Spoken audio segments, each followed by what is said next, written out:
मैं यहाँ कैसे?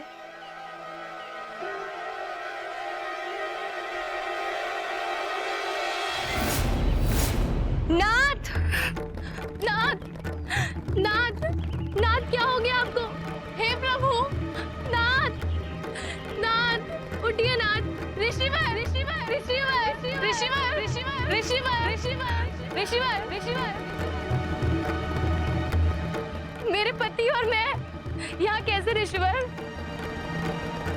किसी ने इनके साथ ऐसा क्यों किया ऋषिवर? आप तो यही होंगे ना ऋषिवर? आपको तो पता होगा ना ऋषिवर, मेरे पति को मृत्यु के घाट उतारने वाला वो कौन दुष्ट है ऋषिवर? और मैं यहाँ कैसे आई ऋषिवर? कल रात्रि मैं अपनी सिद्धि के लिए यज्ञ कर रहा था। समय बीत जाने पर मेरा यज्ञ खंडित हो गया। यज्ञ खंडन होने के कारण मैं पहले से ही व्यथित हूँ। मुझे नहीं पता कि तुम और तुम्हारा पति यहाँ कैसे आया। यदि किसी ने इन पर प्रहार किया या इन्हें मारा होगा तो इनकी चीखें तो आप तक आई होंगी ना ऋषिवर? या इनकी चित्कार भी आप तक नहीं आई ऋषिवर? नहीं, अब तुम जाओ यहाँ से। मेरी सिद्धि पूर्ण ना होने से मेरा मस्तिष्क पहले ही व्यथित है। ठीक है ऋषिवर, मैं इनके अंतिम संस्कार के लिए कुछ लोगों को बुला के लाती हूँ।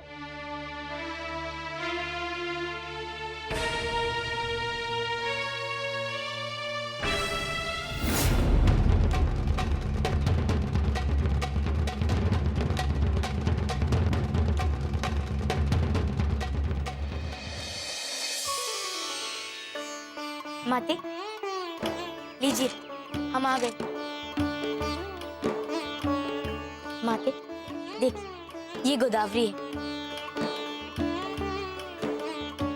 आप यहाँ स्नान कीजिए ताकि आप स्वयं को श्राप से मुक्त कर सकें। जाइए।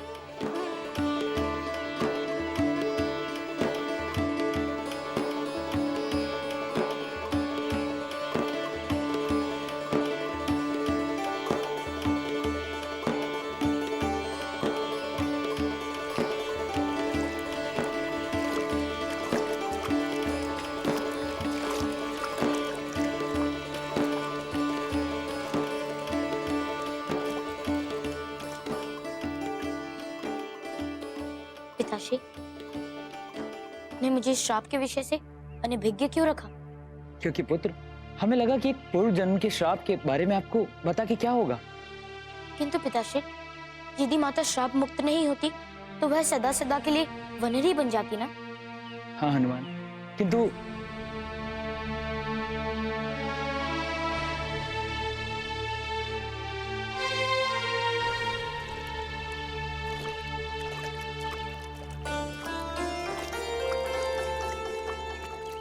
माते, स्नान हो गया? हाँ पुत्र। हे प्रभु, अब मेरी माता श्राप मुक्त हो गई। हमारे परिवार को सुख और शांति का आशीष दीजिए।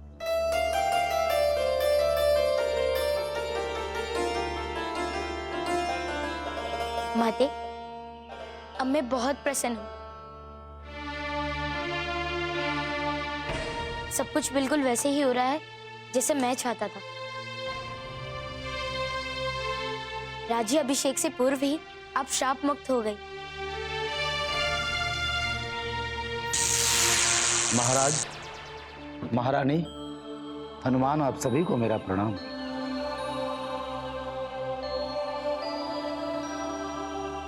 देवराज, देखिए, आपके कथन के अनुसार मैंने अपनी माता को गोदावरी में स्नान करवा लिया है। अब बताइए, अब मेरी माता श्राप मुक्त हो गई है ना? मुझे क्षमा करें हनुमान, किंतु अंजना की श्राप मुक्ति अभी भी नहीं हुई है।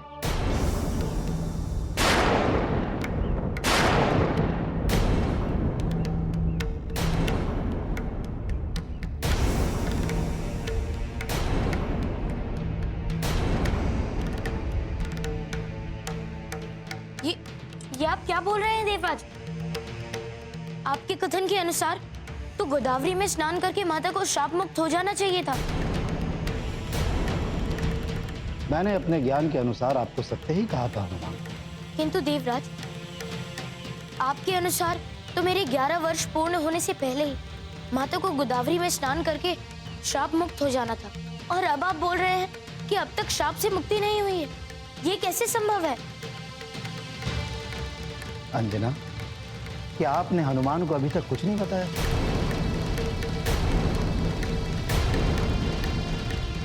माते, ये क्या बोल रहे हैं?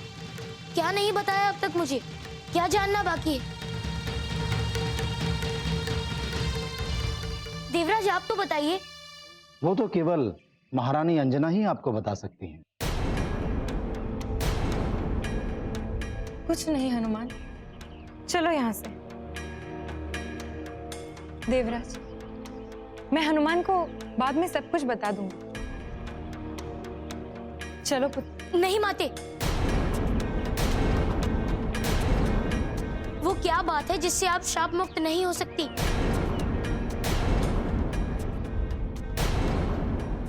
मुझे वो बात अभी और इसी क्षण जानना है। मुझे अभी बताइए। नहीं पुत्र, अभी वो समय नहीं आया है। जब उचित समय आएगा तब मैं स्वयं आपको इस विषय में सब कुछ बताऊंगी। परंतु तब तक आप उस विषय में मुझसे कुछ भी न पूछें।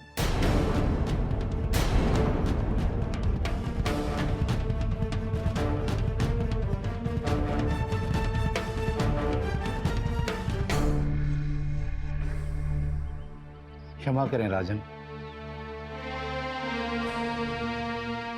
मुझे आपके व्यक्तिगत विषय में हस्तक्षेप करने का कोई अधिकार नहीं, किंतु कदाचित हनुमान को सब कुछ बता देने का समय आ गया है।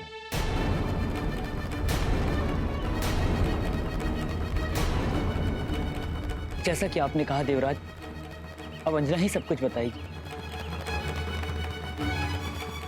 मुझे आज्ञा दीजिए महाराज। प्रणाम देवराज।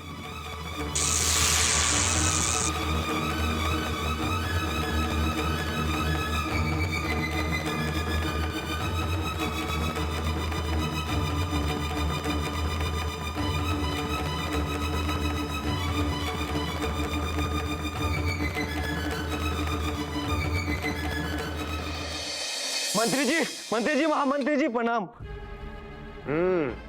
कहो, क्या सूचना लाए हो? आपके कथन अनुसार हमने दूत को पृथ्वी लोक पर सकुशल पहुंचा दिया है। और वहां जाकर हमें यह ज्ञात हुआ कि हम पिशाच पृथ्वी लोक पर दृष्टिगोचर नहीं हो सकते। क्या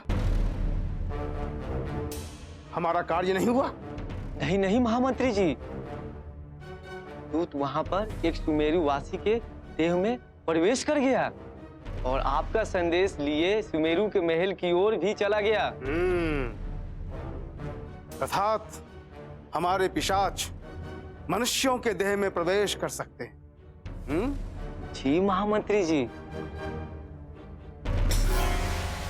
सुनो, एक कार्य और करो। आदेश कीजिए महामंत्री जी।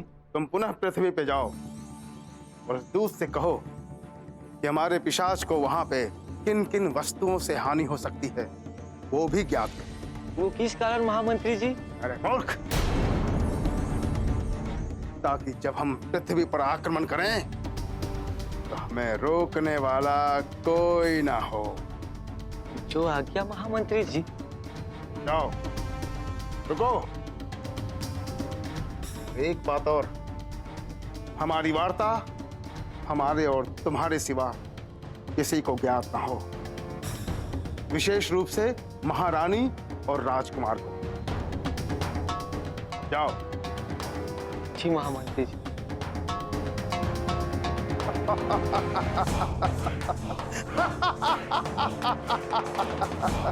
पृथ्वी लोक पे पिशाच दिखाई नहीं देते।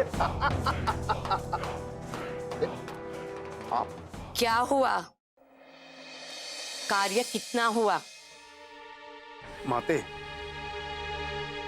हमारे दूत पृथ्वी लोक पहुंच चुके हैं और अब तो वो सुमेरु के महल में पहुंचने वाले भी हैं। अच्छा, ये तो बड़ा ही शुभ समाचार है। हाँ माते, लेकिन माते एक बात मेरी समझ में नहीं आई। कौन सी बात? आप केसरी को क्यों यहां बुलाना चाहती? उससे हमारा कौन सा प्रयोग सिद्ध होगा? बताऊंगी, सब बताऊंगी। धैर्य रख पुत्र। मुझसे भी रहस्य? नहीं नहीं, बस सही समय की प्रतीक्षा कर। माते, आप अगर मुझे सही सही नहीं बताएंगी तो मैं आपका साथ कैसे दे पाऊंगा? तो सुन, यदि केसरी हमारे दूत के साथ पिशाच लोक में आने के लिए तैयार हो गया तो उसे हम पिशाच लोक की सीमा के बाहर ही समाप्त कर देंगे।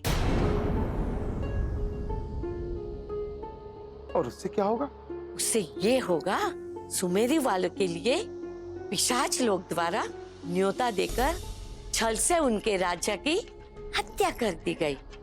उसका परिणाम सुमेरु ये बात सुनकर युद्ध का बिगुल बजा देगा।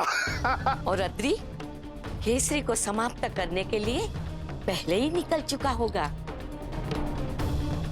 लेकिन कैसे माते? वो तू मुझ पर छोड़, बस यहाँ केसरी बुला दे और दोनों राज्यों में युद्ध आरंभ हो जाएगा। उसके उपरांत अद्री का यहाँ आएगा।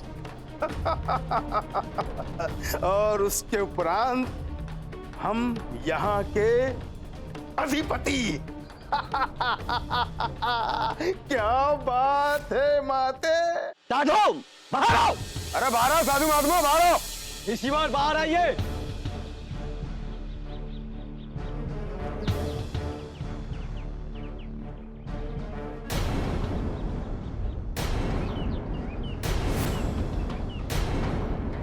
और जब मेरी निंद्रा खुली तो मैंने अपने पति को इनकी कुटिया के बाहर मित्र देखा।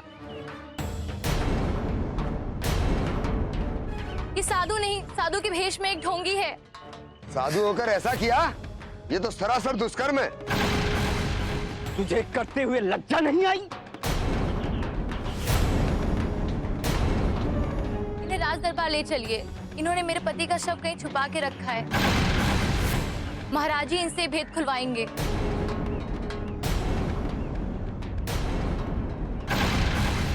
इन्हें राज दरबार ले चलिए। इन्होंने मेरे पति का शव कहीं छुपा के रखा है। महाराज जी इनसे भेद खुलवाएंगे।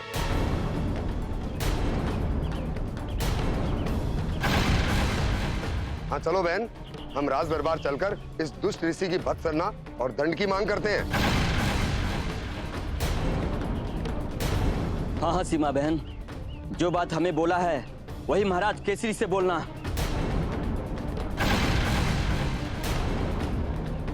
चलो साधु को लेकर यहाँ से चलो। हाँ हाँ, इसे ले चलो। दुष्ट साधु, तुमने इस स्त्री के साथ छल किया है। तुम्हें हमारे साथ महाराज केसरी के समक्ष चलना होगा। आगे बढ़ो, चलो। इस आरोप में इतना सब सुन लिया, अभी आरोप जानना है। मुझे तो ग्लानि हो रही है इस जीवा पर तेरे दुष्कर्म को बताते हुए। तुझे करते हुए लज्जा नहीं आई? शांति से राज दरबार चलिए, अन्यथा हम आपको पकड़कर राज दरबार ले जाएंगे।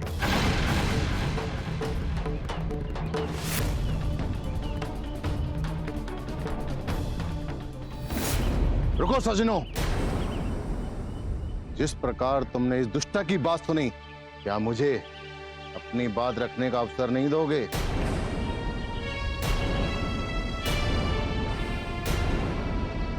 यदि मेरी बात सुनने के पश्चात भी तुम्हें लगता है कि मैं दंड का अधिकारी हूं, तो मैं स्वयं महाराज के समक्ष अपने दंड की याचना करूंगा। बोलो बोलो, क्या बोलना चाहते हो? मैं इस स्त्री से 3 प्रश्न पूछूंगा और इसे उनका उत्तर सत्यता से देना होगा।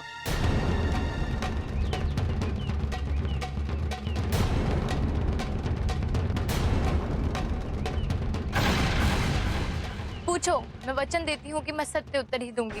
सुना गांव वालों, इसने वचन दिया है।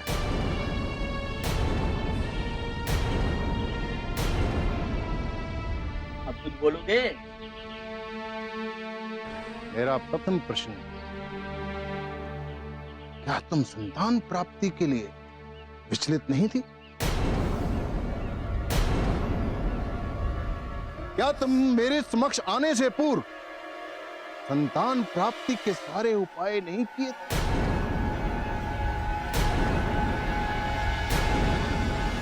क्या तुम मेरे समक्ष आने से पूर्व संतान प्राप्ति के सारे उपाय नहीं किए थे? हाँ, मैं अति व्यग्र थी। और ये भी सत्य है कि तुम्हारे समक्ष आने से पूर्व मैंने और मेरे पति ने सभी उपाय करके देख लिए थे। और जब मैंने तुम्हें फल दिया और फल खाने के उपरांत तुम्हारे मन की आकांक्षा ने तुम्हारे मस्तिष्क पर प्रहार नहीं किया? हाँ, फल खाने के बाद संतान प्राप्ति की इच्छा मुझे कचोटने लगी।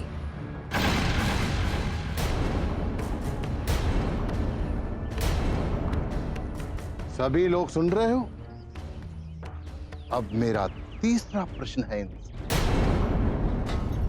क्या तुम उसी रात्रि को अपने पति को अकेला सोते हुए घर से बाहर नहीं निकल गई थी?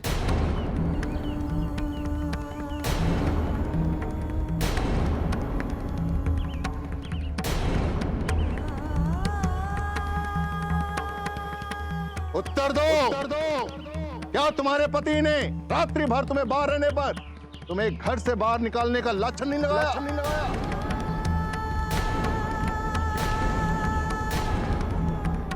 उत्तर दो। जी।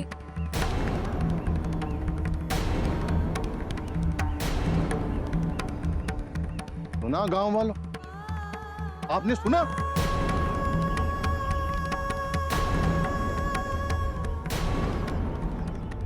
इसका पति इसको घर से निकालने के बाद मेरे समक्ष आया और मेरे सामने रोने लगा, विनती करने लगा।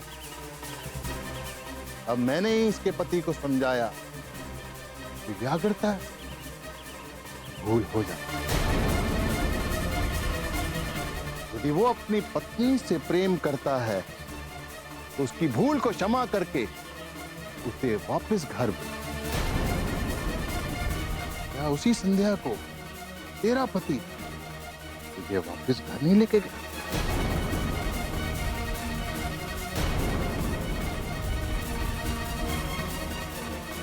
हाँ।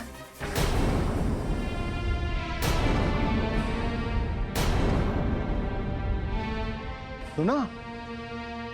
सुना गांव वालों?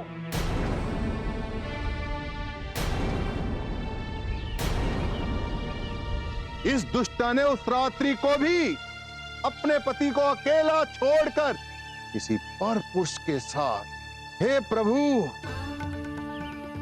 मेरे मुख से ये लज्जा स्पर्श जैसी बातें क्यों निकलवा रहे? नहीं नहीं, ये सत्य नहीं है। मेरा पति इनकी कुटी के बाहर मुझे मृत मिला।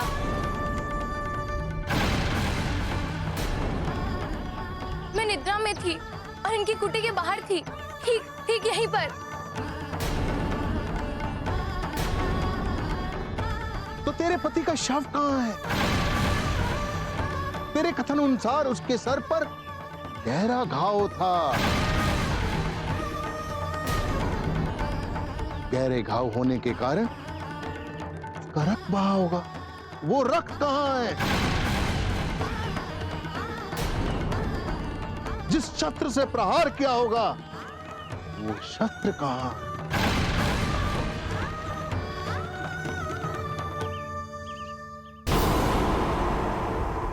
तो तेरे पति का शव कहाँ है? तेरे कथन अनुसार उसके सर पर गहरा घाव था। गहरे घाव होने के कारण उसका रक्त बहा होगा। वो रक्त कहाँ है? जिस शस्त्र से प्रहार किया होगा वो शस्त्र कहाँ?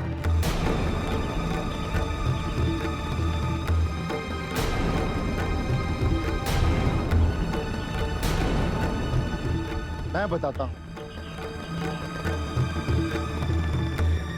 जब इसके पति इसको खोजते हुए वन में गए और उसने देखा ये स्त्री किसी और पुरुष के साथ, तो उन दोनों का द्वंद्व युद्ध हो गया।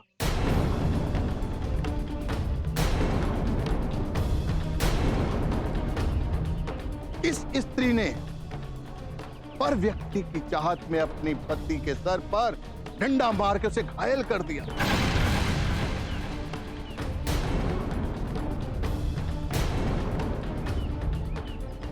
और जब इसका पति मृतावस्था में पहुंच गया, कदाचित तब इसे आभास होगा कि यदि अपने पति की मृत्यु के पश्चात मैं गर्भवती हुई तो सभी मुझे उल्टा कह के पुकारे।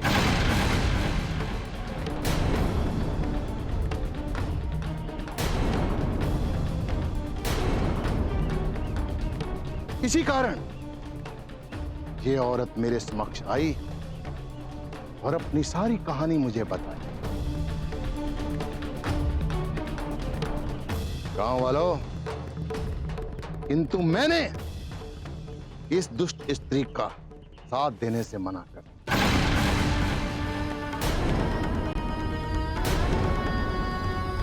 हाँ, मैं हसमुख के जीवन को बचाना चाहता था। जब मैं हसमुख के पास वन की गहनता में पहुंचा तो उसका शव विलुप्त था।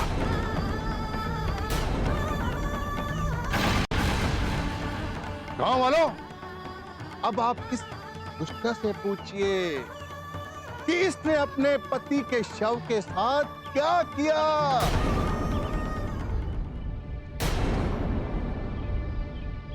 नहीं, ये सब असत्य है। तुम साधु होकर असत्य भास कर रहे हो।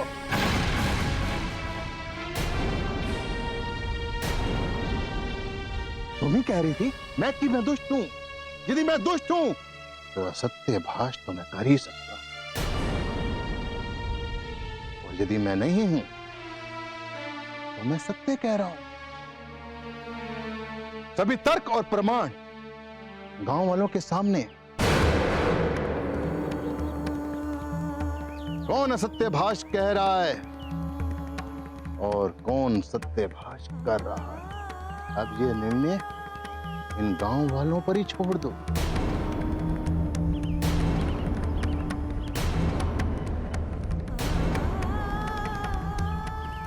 गांव वालों, अब तो आप कुछ कहो। हमें क्षमा करें ऋषिवर, इस दुष्टा की बातों में आकर हमने आप जैसी पुण्यात्मा पर आरोप लगाया। जाओ, तुम सबको मैंने क्षमा किया।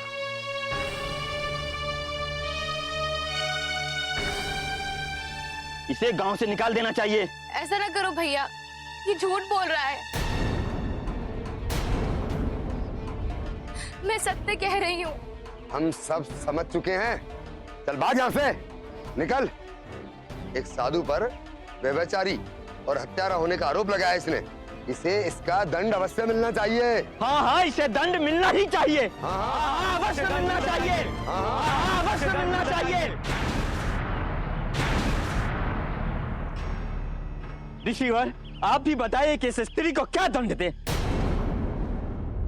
गांव वालों, इस दुष्टा को ग्राम से बाहर भेज देना चाहिए, ताकि इस दुष्टा की दृष्टि और छाया आपकी माताओं और बहनों पे ना पड़ सके। मारो मारो मारो मारो मारो इसे, मारो मारो मारो मारो।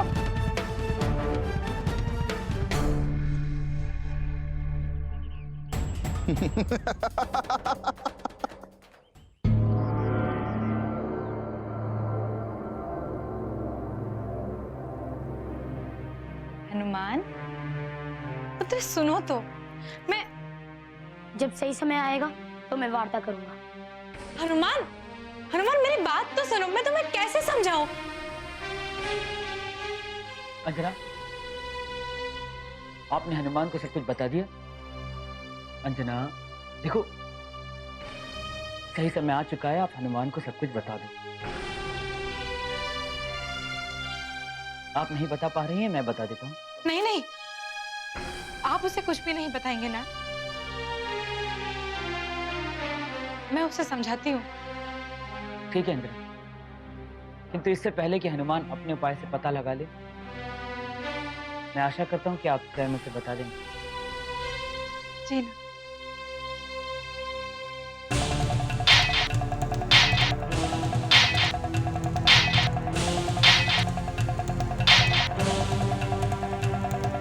तुम जाओ।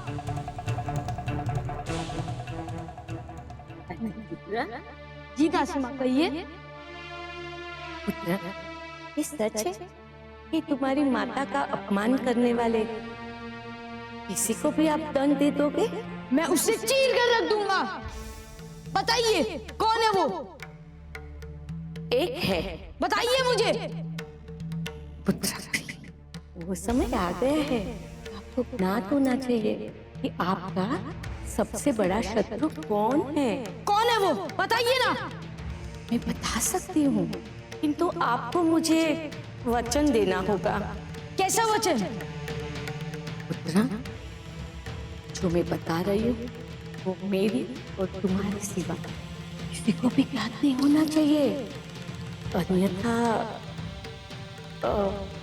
आपकी भलाई के प्रयोग में मैं बुरी बन जाऊंगी। मैं आपको वचन देता हूँ कि ये वार्ता हमारे और आपके बीच में रहेगी। अब मुझे बताइए ना कि मेरी माँ का सबसे बड़ा शत्रु कौन है? आपकी माँ का और आपका सबसे बड़ा शत्रु है केसरी। केसरी कौन है वो? हमने तो कभी इसका नाम नहीं सुना। ये वही है जिसने आपकी माता का उसके राज्य से निकाल दिया जब आप अपनी माता के गर्भ में थे। चारे कहाँ यदि ये बात सच है तो आप ये जान लीजिए दासी माँ कि केसरी को आप काल भी नहीं बचा सकता। कहाँ मिलेगा ये केसरी? पुत्र, इतना बड़ा पाप करने के पश्चात भी तुम्हारी माँ ने उस दुष्ट को क्षमा कर दिया, किंतु मैं नहीं क्षमा कर पाई। मेरी आत्मा सदा उसे धिक्कारती रही है। आज तुम उस अवस्था में हो कि तुम उसे उसकी करनी की सजा दे सकते हो। इसीलिए तुम्हारी समक्ष मैं अपनी पीड़ा लेकर चली आई, किंतु यदि तुम्हारी माता को ये ज्ञात हो गया तो वो मुझे ही। माँ को कुछ भी नहीं पता चलेगा दासी माँ। आप मुझे बस उस केसरी का स्थान बताइए। पृथ्वी पर एक राजा है, इसका नाम है सुमेरु। वहां का राजा है वो। गोलक, आज्ञा करे महाराज। जाओ और जाकर पूरी पिशाच सेना को कहो कि वो युद्ध के लिए तैयार हो जाए। हमें सुमेरु पर आक्रमण करना है। नहीं पुत्र, नहीं, ऐसा मत करना। अभी तो राजकुमार घोषित नहीं हुआ है, राजा घोषित नहीं हुए हो। यदि तुम ऐसा करोगे तुम्हारी माता तुम्हें ऐसा नहीं करने देंगी, और नियम के अनुसार तुम्हारी माता ही महारानी है और एक सेना के सेनापति को अंतिम आज्ञा एक महारानी दे सकती है। तो मैं स्वयं जाता हूँ। नहीं पुत्र, इस दशा में तुम्हारी माता को ज्ञात हो जाएगा कि तुम कहीं गए हो। तुम्हें ये कार्य से करना होगा। सुमेरु राज्य के लोगों को ठीक करना शुरू करो और उनकी शक्तियां और दुर्बलता का पता लगाओ। जाओ, अपने साथ एक सैनिक और ले जाना। जी राजकुमार। तुमने एक राजा के बाद भी अपना निर्णय लिया है, और मैं चाहती हूँ कि तुम्हारे राज्याभिषेक के दिन तुम केसरी का सर काट कर अपनी माता को भेंट करें। अवश्य दासी माँ, अवश्य ऐसा ही होगा।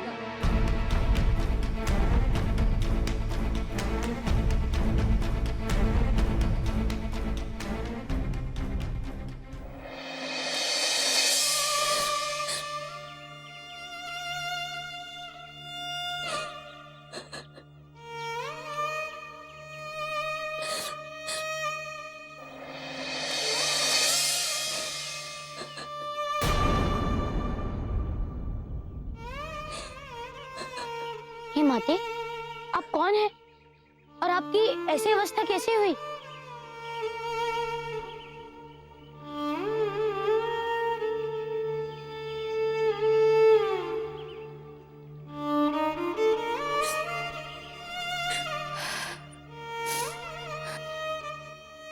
क्या करोगे आप जानकर? और वैसे भी संसार में अब न्याय करने वाला कोई नहीं बचा। जो मिला अन्याय का साथ देने वाला ही मिला। आप भी जाओ, मुझे अकेला छोड़ दो। माते, मैं अंजना पुत्र हनुमान आपको वचन देता हूँ कि किसी भी अन्याय के प्रति मैं आपका साथ अवश्य दूंगा और आपको न्याय भी दिलवाऊंगा।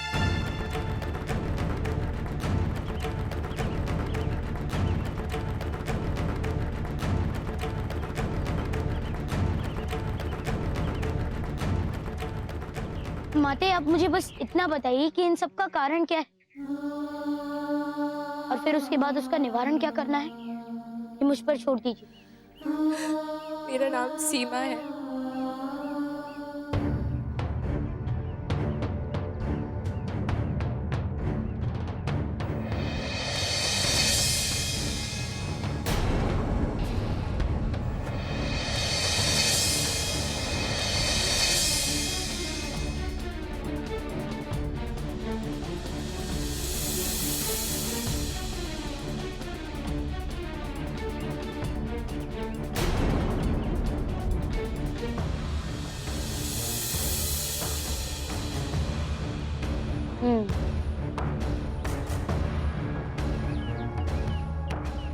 माते, यदि आप मेरे साथ उस ऋषिवर की कुटी तक चल सकती हैं तो चलिए, अन्यथा मुझे वहां तक जाने का मार्ग बता दीजिए। यदि आप न्याय के पक्ष में हैं तो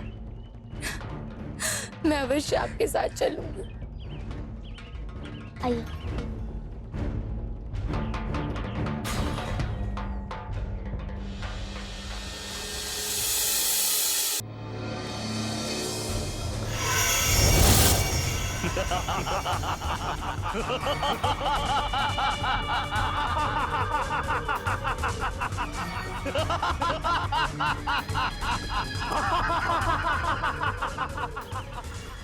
मित्र, आ तो गए सुमेरु, किंतु क्या करे?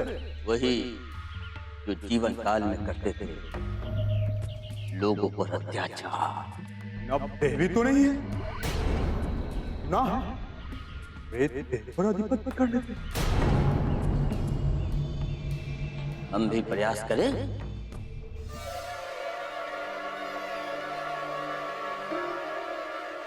अवश्य, यदि सफल रहे तो हमारे किए का दंड ये दोनों भुगतेंगे।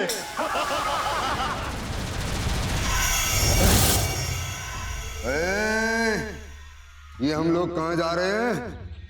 चलो चलते हैं महल की ओर। हाँ चलो चलते हैं।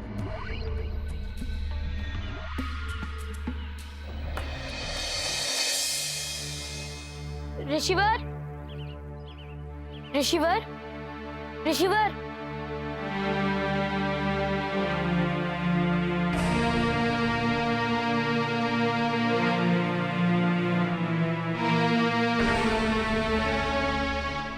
ऋषिवर, आप सब कुछ सच सच बताइए, क्या ये सब सत्य है? क्या हनुमान को सब कुछ ज्ञात हो गया है?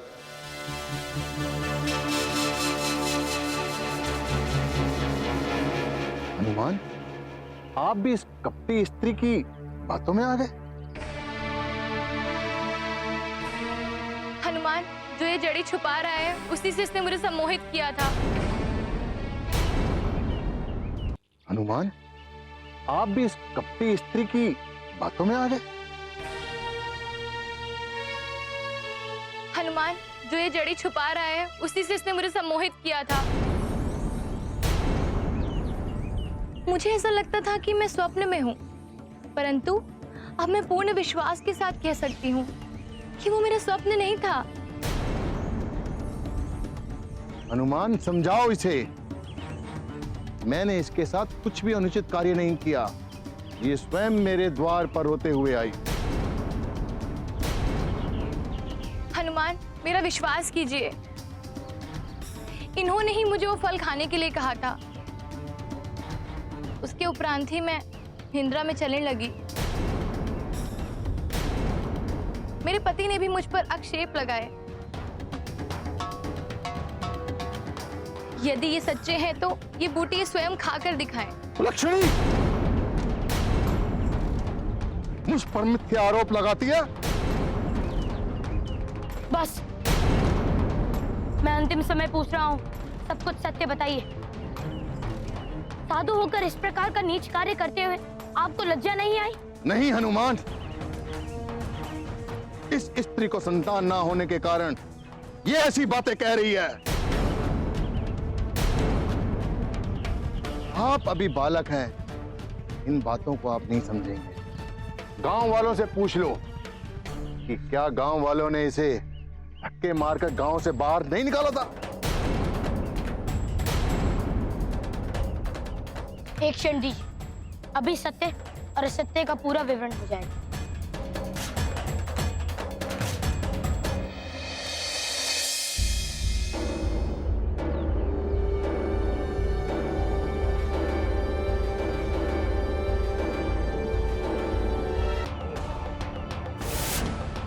तुम मां और तुम पिता कहलाने का गौरव अवश्य प्राप्त करोगी।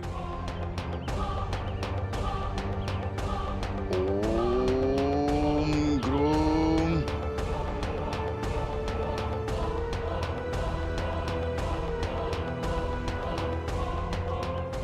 इसे रात्रि में स्नान करने के पश्चात खा लेना, तुम्हारा गर्भ अवश्य फलीभूत होगा।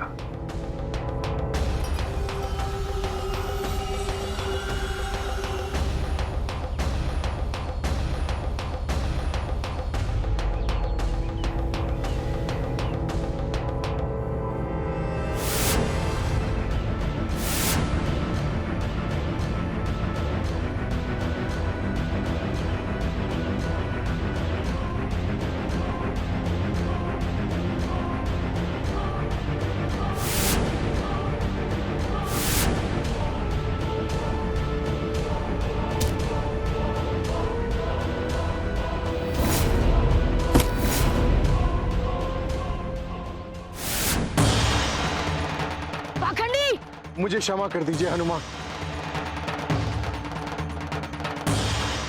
मैं भटक गया था। मुझे शमशान मसानी की सिद्धि के लिए एक सुंदर स्त्री की आवश्यकता थी। मुझे क्षमा कर दीजिए हनुमान।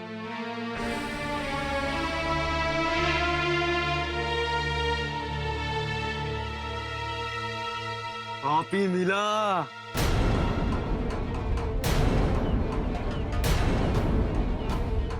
पाप की गंध आ रही है, पाप की।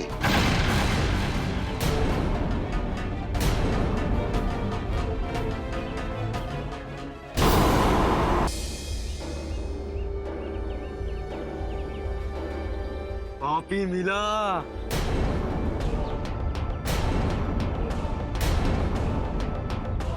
पाप की गंध आ रही है, पाप की। आप दोनों? हाँ, मैं मित्रा और ये राजचंद,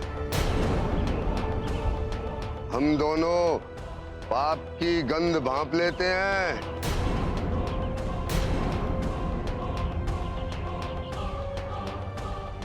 हाँ, दुर्गंध तो मुझे भी।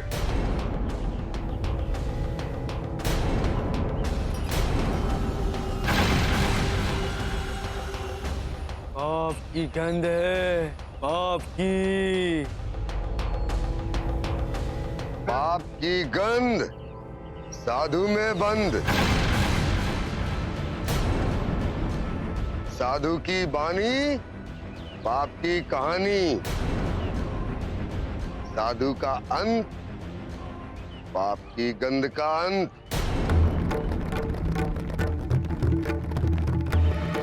पाप का अंत।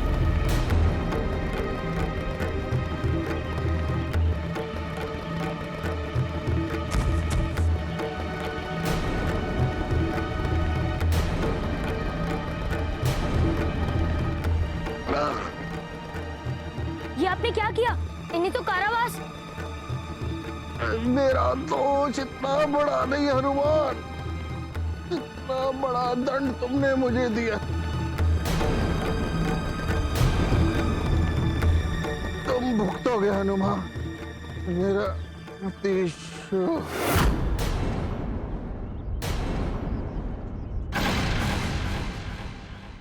ये क्या किया आपने? पाप का अंत। हम चले।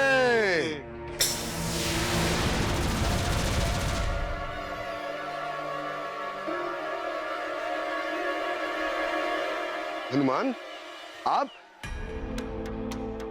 और इस दुष्टा के साथ, और हम यहाँ, हम तो वन में लकड़ियां लेने के लिए जा रहे थे।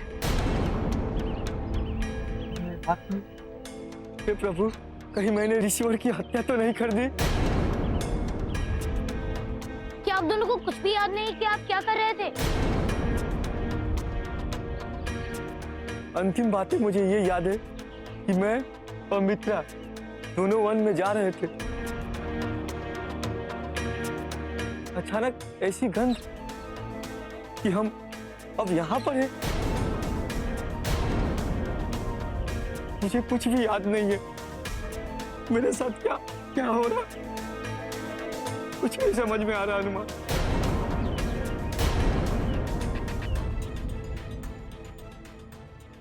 और अब आप दोनों में से वो दुर्गंध नहीं आ रही। और अभी आपने ये क्यों कहा कि हम चले?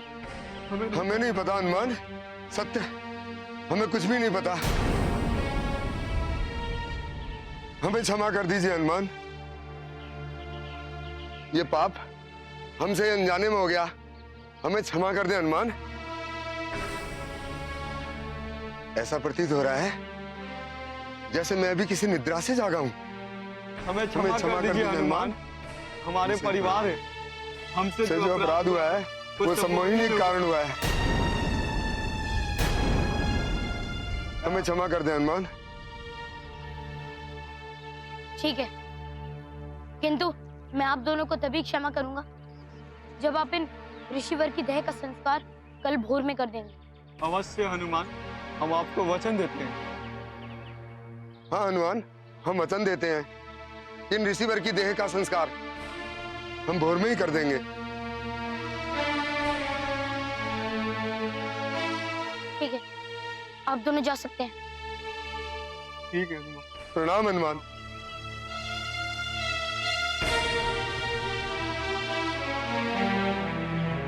और सीमा जी, अब आप कहाँ जाएंगी? इस संसार में मेरे पति के सिवा मेरा कोई नहीं था। न जाने अब मैं कहाँ जाऊं। तो ठीक है, आप मेरे साथ राजमहल चलिए। मैं वहां जाकर पिताश्री से आपके विषय में वार्ता करके आपके रहने का प्रबंध करवाऊंगा। चलिए।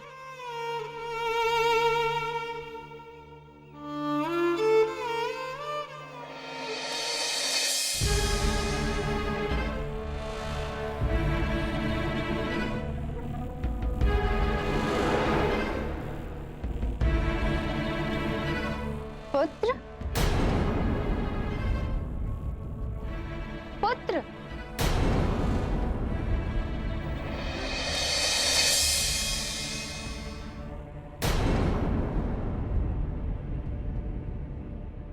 पुत्र, पुत्र, पुत्र, कहाँ खो गए पुत्र? आज तुम्हारा ध्यान कहाँ है पुत्र? माँ, आपको किसी से कोई वांछना तो नहीं? नहीं पुत्र, मैं तो बहुत प्रसन्न हूँ और मुझे किसी से क्या वांछना होगी। तुम हो ना मेरे समीप और कुछ दिनों बाद तुम पिशाच राज बन जाओगे और मुझे क्या चाहिए? आप बताओ, यदि आपको किसी से कोई वैर हो तो? नहीं पुत्र, मुझे किसी से कोई वैर नहीं और ना ही मुझे किसी से कोई रोष है। किंतु तुम इस प्रकार के प्रश्न क्यों पूछ रहे हो? माँ, अपमान को पी जाना कायरता की निशानी होती है ना? हाँ पुत्र, अपमान का उत्तर अवश्य देना चाहिए। तो आज्ञा दो माँ। किस बात की आज्ञा? आज्ञा कि जो काम मैं करने जा रहा हूँ उसमें सफल रहूं। मेरा आशीष तो सदैव मेरे पुत्र के साथ है। ठीक है।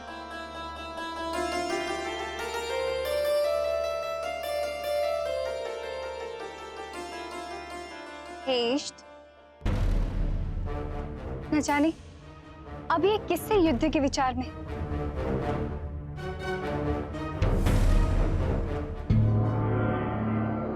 छत्र गांव के नवीन प्रधान अरुण को हनुमान के सहमति के उपरांत ही नियुक्त किया गया है महाराज। पड़ोसी राज्यों की लकड़ियों की जो समस्या थी उसका कुछ उपाय किया गया? जी महाराज, पड़ोसी राज्य के लकड़हारों को दोपहर के समय हमारे वन से लकड़ियां काटने की अनुमति दे दी गई है। प्रणाम महाराज। महाराज, किसी अज्ञात स्थल से कोई दूत आया है, आपसे भेंट करने की अनुमति चाहता है। उन्हें आदर पूर्वक दरबार में लाए। जो आ गया महाराज। मंत्री जी, हमें आपसे एक विषय में और वार्ता करनी थी। कहिए महाराज।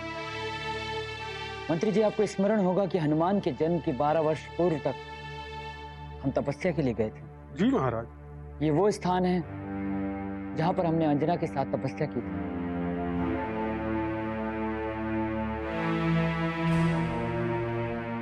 महाराज की जय हो। महाराज, हमारे राज्य की ओर से ये पत्र आपके लिए। आप स्वयं ही पढ़कर सुनाएं। क्षमा करें महाराज, पढ़कर सुनाने की आज्ञा नहीं है। इस पत्र के लिए विशेष विनती है कि ये पत्र आप स्वयं ही पढ़ें और इस पत्र के विषय में किसी से वार्ता ना करें।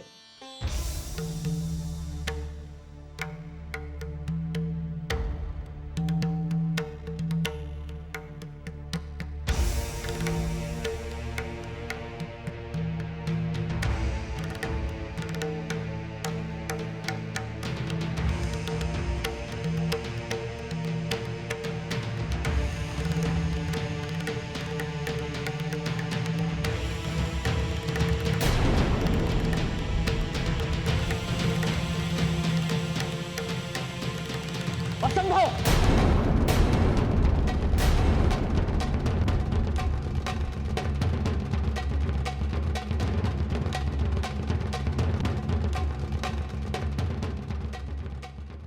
मंत्री जी, इस पत्र में ऐसा क्या लिखा था जो महाराज इतने व्यथित होकर राज दरबार छोड़ के चले गए? बोलो दूत, बोलो। क्षमा करें महामंत्री जी, इस विषय में मैं कुछ नहीं जानता। मैं जाके महाराज से ज्ञात करने की चेष्टा करता हूँ और तब तक तुम इन्हें अतिथि गृह में विश्राम के लिए छोड़ाओ। जी मंत्री जी। आज की सभा समाप्त की जाती है।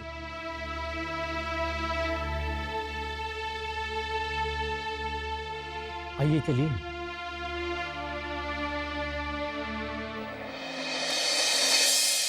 माते, आप निश्चिंत रहिए। पिताश्री आपके भरण पोषण का कोई ना कोई उपाय अवश्य खोजेंगे। मेरे पति का शव अभी तक नहीं मिल सका है हनुमान। मेरी आपसे एक विनती है, क्या आप उनके शव की खोज करा सकते हैं? अवश्य सीमा जी, मैं आपके पति के शव को स्वयं खोजने जाऊंगा। और तब तक आप मंत्री जी आप और राजे दरबार के समय में ऐसा तो कभी नहीं हुआ। ऐसा तो पहले कभी भी नहीं हुआ हनुमान कि कोई पत्र आए और महाराज बिना किसी से कुछ बोले राज दरबार से उठकर चले जाएं। क्यों? ऐसा क्या हुआ मंत्री जी? क्या पता हनुमान, किसी अज्ञात स्थल से कोई एक दूत आया था पत्र लेके, और महाराज ने जैसे ही वो पत्र पढ़ा वो इतने व्यथित हो गए कि बिना किसी से कुछ बोले राज दरबार से उठकर चले गए। अच्छा, और मंत्री जी उस पत्र में क्या लिखा था? ये तो महाराज ही जाने। किंतु तुम्हारे साथ ये स्त्री कौन? इन्हीं के तो कारण मैं राज दरबार की ओर जा रहा था। इनका अब इस संसार में कोई नहीं, इसलिए मैं पिताश्री से इन्हें अपने राज्य में शरण दिलवाने के लिए याचना करने जा रहा था। किंतु भला हो प्रभु का कि आप मार्ग में ही हमें मिल गए और हमें ज्ञात हो गया कि राज्य समापन हो गई। किंतु मंत्री जी, अब मैं इन्हें कौन सा स्थान दूं? कल दरबार पुनः लगेगा हनुमान, तब इनकी विनती कर लेंगे। तब तक आप इन्हें स्त्री अतिथि गृह विश्राम करा लीजिए। जी मंत्री जी, ये तो बहुत ही अच्छा सुझाव है। माते, आप अतिथि गृह में जाकर विश्राम कीजिए। मैं कल आपके विषय में पिताश्री से अवश्य वार्ता करूंगा और आपको अपने जीवन निर्वाह का मार्ग अवश्य मिल जाएगा। मंत्री जी, क्या आप इन्हें अतिथि गृह तक छोड़ के आ सकते हैं? हाँ हनुमान, अवश्य। धन्यवाद हनुमान, मैं हमेशा आपकी गृहिणी रहूंगी। नहीं नहीं माते, आप बस खुश रहिए, मेरे लिए बहुत है। अब आप जाकर विश्राम कीजिए। चलिए सीमा जी।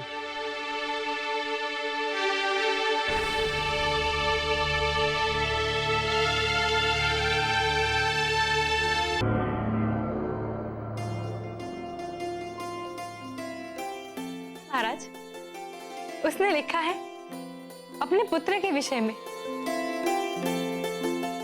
कहती है उसके पुत्र का नाम उसके नाम का अंश ही रखा है, अद्री।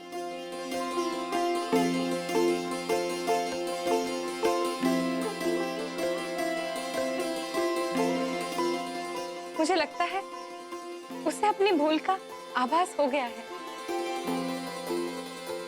इसलिए हम सभी को आमंत्रण दिया है। आप प्रसन्न हैं ना अंजना? बहुत बहुत बहुत प्रसन्न हूँ मैं आज।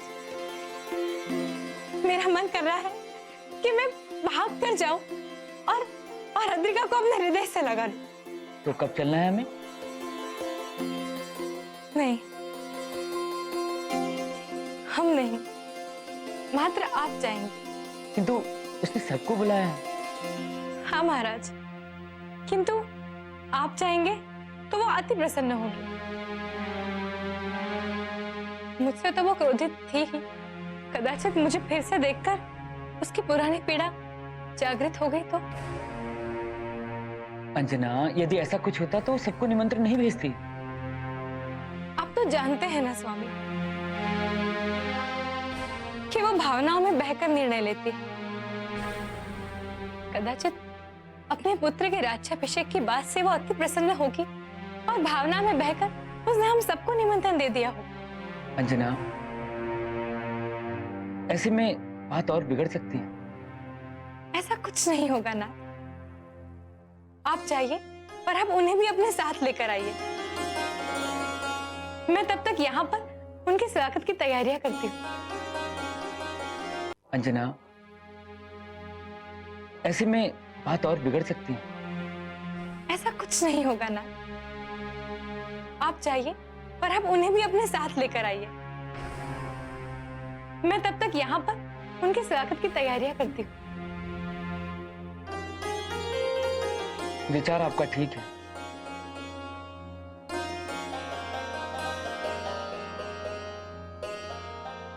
माते, पिताश्री, क्या हुआ? आप दोनों इस प्रकार रो क्यों रहे हैं? ये तो हर्ष के आंसू है पुत्र। अच्छा, तो मुझे भी अपने हर्ष से परिचित कीजिए।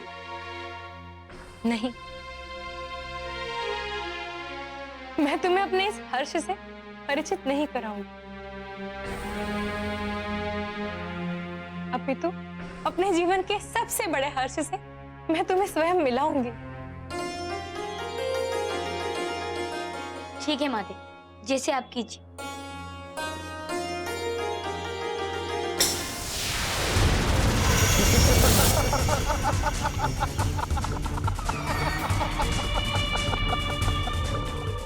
हनुमान, जब तक मैं अपनी मृत्यु का प्रतिशोध तुमसे नहीं लूंगा, तब तक मुझे विश्राम नहीं मिलेगा।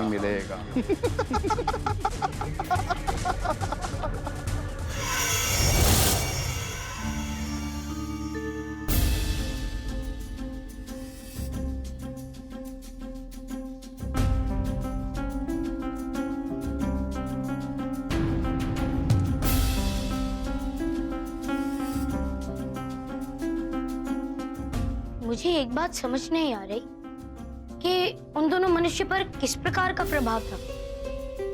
क्या ये प्रभाव उस दुर्गंध का था यदि उनकी बातों पर ध्यान दिया जाए तो वो कह रहे थे कि ये गंध पाप की है। तो क्या पाप ने अपना प्रभाव सुमेरु पर दिखाना आरंभ कर दिया है? किंतु उस पाप में से वो विशिष्ट गंध क्यों आ रही थी? वो तो प्रकृति का बनाया एक मूल तत्व है, फिर क्या हो सकता है? मुझे मेरे प्रश्नों के उत्तर कैसे मिलेंगे?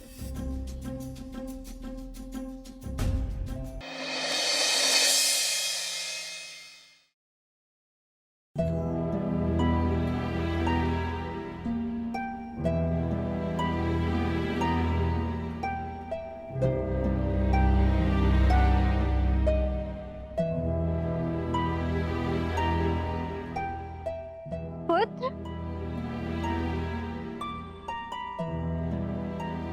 पुत्र, इतनी रात्रि कहाँ जा रहे हो? कुछ नहीं माँ, निंद्रा नहीं आ रही थी, इसीलिए बाहर तनिक भ्रमण करने जा रहा था। ठीक है पुत्र।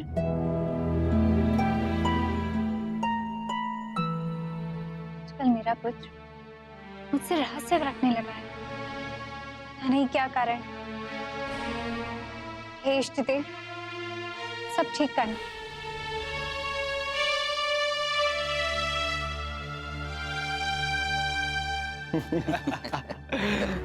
भाई आरुखी, राजकुमार अद्री का तो एक कार्य हो गया, किंतु अभी तक ज्ञात नहीं हुआ कि पृथ्वी की अंततः और मुख्यतः सुमेरु में वो करना क्या चाहते हैं। पिशाच गुलद, उनका दिया गया एक कार्य संपन्न हो गया।